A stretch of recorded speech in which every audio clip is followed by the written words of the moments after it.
A few years ago, I heard the worst piece of advice I think I've ever received as a writer.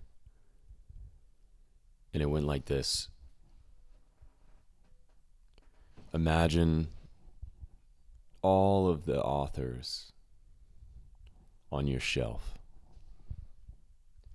I've got Knausgaard, I've got Sheila Heti, I've got Tolstoy, James Joyce, Emile Cioran, Peter Handke, Gordon Lish, Kierkegaard, Susan Sontag, Max Frisch, Marcel Proust, Tao Lin, Jan Fosse, Augustine, Dostoevsky, Kafka, Naipaul, Jung, Turkel, Nicholson Baker, Gia Tolentino, Sartre, Frank Herbert, C.S. Lewis, Descartes, all these writers, famed, excellent, literary stars. And the advice went, imagine those names and then just attempt to imagine your name right next to those writers. And the advice went, how dare you assume that your name could be next to all those writers? How naive and foolish of us to assume that we could be as good as all of the best writers on your shelves and belong and deserve to be next to them. How crazy do you have to be to actually put your name in your mind next to these writers? That's where the advice stopped. How dare you assume that you could be there? That was it. It came from this old head writing teacher, and the advice was just write and don't put yourself there.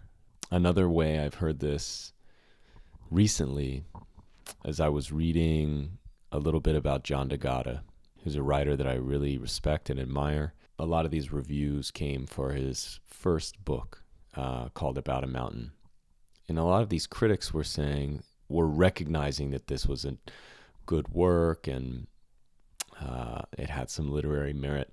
Anyway, I won't get too much into it, but the writers were saying like his approach and his belief in these kind of high-flying literary ideals was he had placed himself too highly. He had viewed his art and himself too highly. There's something deeply wrong with that, because it assumes that the great writers, the ones that have written great work, have just kind of simply plugged away without envisioning themselves in a conversation with the great books and the great writers of their time, and envisioning their work as equal to and above the great work and writers that they were in conversation with. This approach of saying, how dare you place yourself next to these writers and your work next to these writers, means that instead of taking the great works as your challenge, as your inspiration, that you say, oh, I'll never be able to reach that, so let me just piddle around down here and see what I can do. That is the death of potential.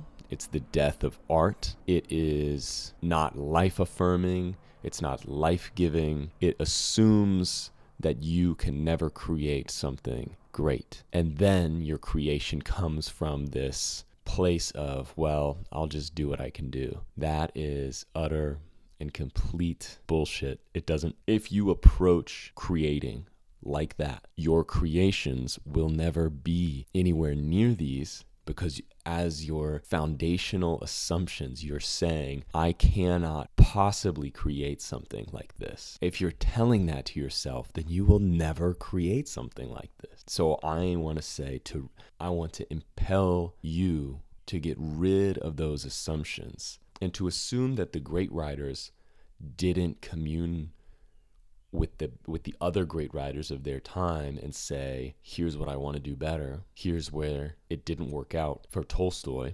Dostoevsky was reading Tolstoy to find his faults and do better. Flannery O'Connor, read her prayer journals. She was praying to God in her young writing career, day after day after day, to make it as a great writer. There's something that the people who have lost, who haven't created anything, have embodied in them, and there's something that the great writers have in them, which is to see themselves in conversation with the other great writers of their time and the great writers and the great works that came before them. That doesn't mean you're going to create something great, but if you have at your foundation the idea that you could never possibly create anything great, you'll never create anything great. It's a simple assumption that's at the core of your creation, of your creative life, that can totally shape what is possible for you. When I read books that I want to write like, I'm reading Nobel Prize winners. I'm comparing my work to Nobel Prize winners, and that can be defeating at times. But if that's what my standard is, and I continually work to reach and exceed that standard, then my direction is here.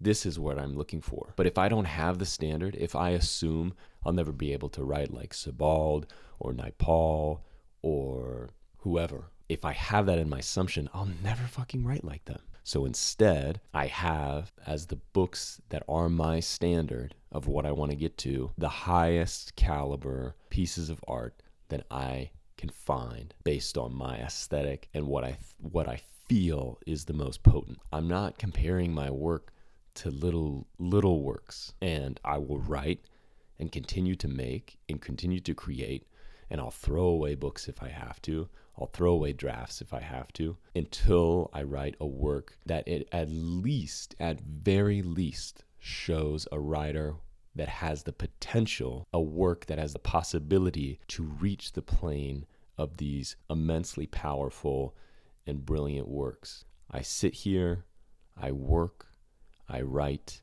and my name is next to all these writers. My work and the caliber of work that I'm producing is right next to all these writers.